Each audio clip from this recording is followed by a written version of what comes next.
श्रीनगरच्या नौगाम पोलीस स्टेशनमध्ये स्फोट। मुजम्मिलकडून जप्त केलेल्या अमोनियम नायट्रेटच्या स्फोटात 9 पोलिसांचा मृत्यू तर 25 जण जखमी झाल्याची माहिती।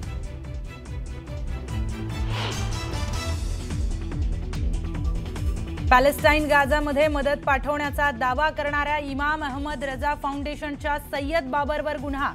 अनधिकृत संस्थेमार्फत 90 लाख रुपये जमा केल्याचं एटीएसनं केलं उघड।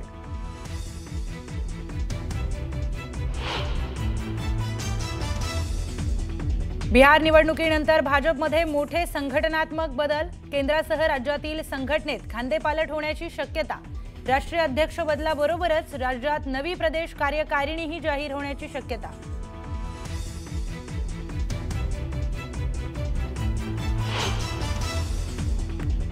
मुंबईवरती महापौर हा महायुतीचाच बसला पाहिजे आणि खात्री आहे की तो महापौर भाजपचा बसेल।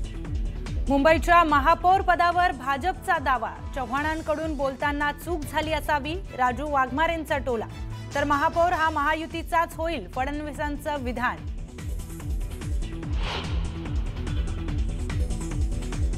पार्थ पवारांच्या पुण्यातील जमीन घोटाळा प्रकरणी विजय वडेट्टीवारांचं मुख्यमंत्र्यांना पत्र। फौजदारी गुन्हे दाखल करत स्वतंत्र समिती नेमून निष्पक्ष चौकशीची मागणी।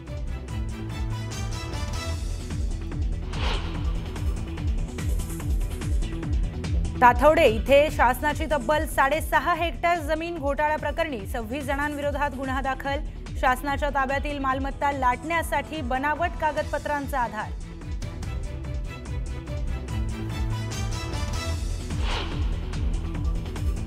खूप अभिनंदन बिहारबद्दल। मी जरा थोडी कट्टर बीजेपी असल्यामुळे मला फारच आनंद झालाय। मी भाजपचे कट्टर समर्थक, बिहारमधील विजयाचा आनंद झाला। अभिनेत्री निवेदिता सराफांचं विधान। महेश कोठारे यांच्यानंतर निवेदिता यांच्या विधानानं चर्चांना उधाण।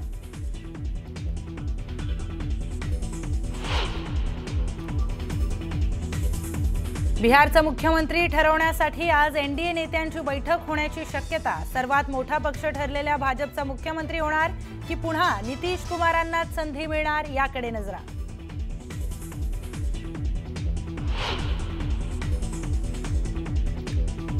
पूरग्रस्त शेतकऱ्यांसाठी महायुती सरकारचा मोठा निर्णय। रखडलेल्या शेतजमिनीसाठी मोफत माती, गाळ, मुरुम मिळणार तर पूरग्रस्त जमिनीसाठी गौण खनिज रॉयल्टी माफ।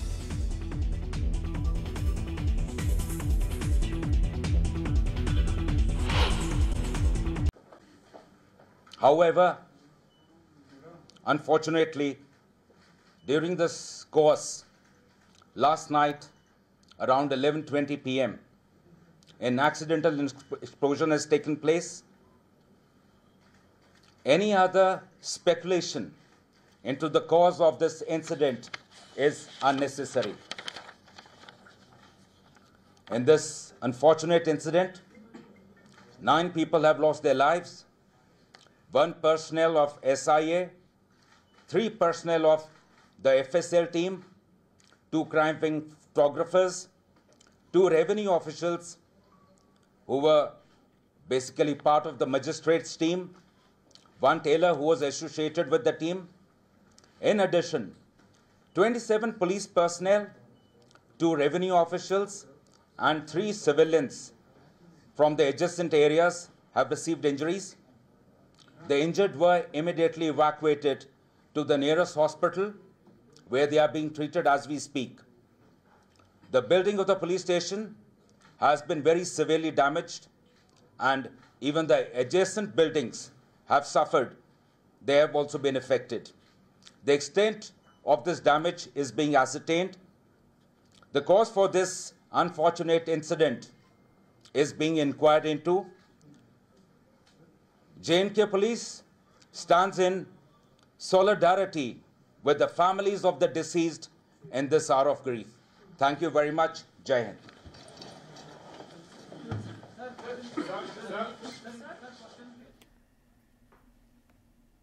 तर डीजीपी नलिन प्रभात यांची पत्रकार परिषद आता सुरू होती।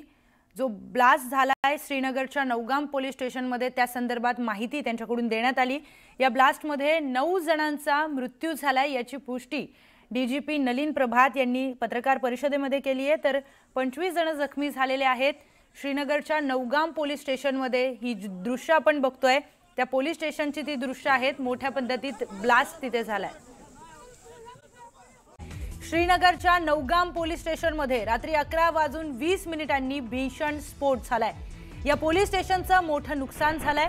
तर या स्फोटामध्ये 9 जणांचा मृत्यू झालाय आणि 25 जण जखमी देखील झालेत। पोलिसांनी FSLच्या पथकाकडून अमोनियम नायट्रेटच्या सॅम्पल्सची तपासणी सुरू होती आणि याच वेळी हा भीषण स्फोट झाल्याची माहिती आहे। मृतकांमध्ये पोलीस आणि FSLच्या टीममधील सदस्यांचा देखील समावेश आहे।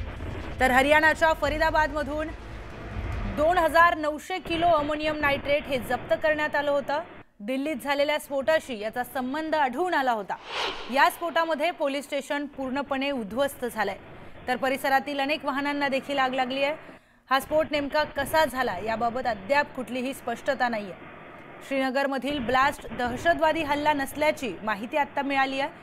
तर दिल्ली स्फोटाशी संबंधित दहशतवादी मॉड्यूलचा तपास या ठिकाणी सुरू होता आणि त्यामध्येच हा स्फोट झाल्याची माहिती मिळते।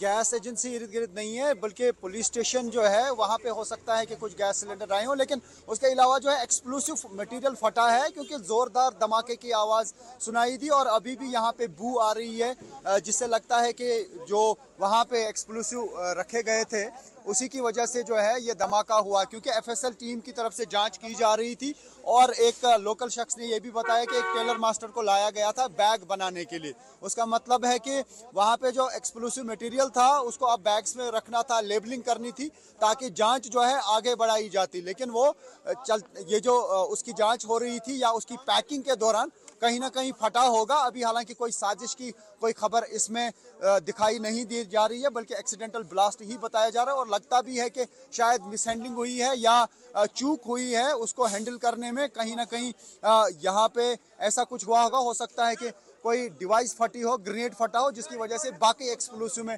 आग लग गई। तो फिलहाल हम यहाँ पे यही देख रहे हैं कि यहाँ पे अफरा तफरी बहुत ज़्यादा है। वो पुलिस स्टेशन जो है, ये जो आप एरिया देख रहे हैं यही पुलिस स्टेशन का एरिया है। अंदर यहाँ पे ही आग लगी थी, यही वो स्पॉट है जहाँ पे भयंकर आग थी। और इसी एरिया में जो है आपने देखा कि कल गाड़ियाँ जल गई थी, जलकर राख हुई और अभी यहाँ पे पुलिस के लोग जो हैं यहाँ पे रखा गया है, इस रोड को बंद कर दिया गया है। आगे इससे आगे जाने की इजाज़त नहीं दी जा रही। लेकिन ये आप जो एरिया देख रहे हैं यही पुलिस स्टेशन का एरिया है।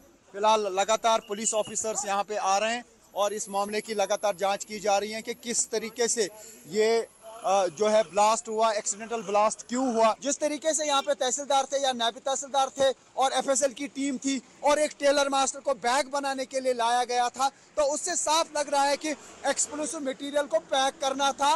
ये जो तहसीलदार होते हैं वो यहाँ पे एक मैजिस्ट्रेट का रोल होता है। कश्मीर में तहसीलदार का मैजिस्ट्रेट का रोल होता है। मैजिस्ट्रेट के सामने हर चीज़ की जाती है ताकि कल को अगर कोर्ट में कोई मामला पेश करना हो तो वहाँ पे मैजिस्ट्रेट की स्टेप देखी जाती है, उसके बाद ही पैक किया जाता है। उससे लगता है साफ तौर से कि यहाँ पे जो एक्सप्लोसिव मटेरियल था उसको मैनेज किया जा रहा था, उसको पैक करना था ताकि इस मामले की आगे इन्वेस्टिगेशन हो। क्योंकि जो कोर्ट है वहाँ पे हर चीज़ पेश करनी होती है, तो ऐसे में यही लग रहा है कि ये मिसहैंडल हुआ है और ये एक्सीडेंटल ब्लास्ट है। तर दिल्ली ब्लास्ट प्रकरणामध्ये मोठी कारवाई करण्यात आली आहे। पुलवामामध्ये डॉक्टर उमरचं घर सुरक्षा दलाने जमीनदोस्त केलंय। दिल्ली ब्लास्ट प्रकरणाच्या तपासात सुरक्षा दलांनी ही मोठी कारवाई केली आहे। पुलवामातील डॉक्टर उमर याच्या घराचं पाडकाम करण्यात आलं। तपास यंत्रणांच्या माहितीवरून ही कारवाई करण्यात आल्याचं समजतंय। तर सुरक्षा दल परिसरामध्ये तैनात असून संपूर्ण परिसर हा सील देखील करण्यात आलाय।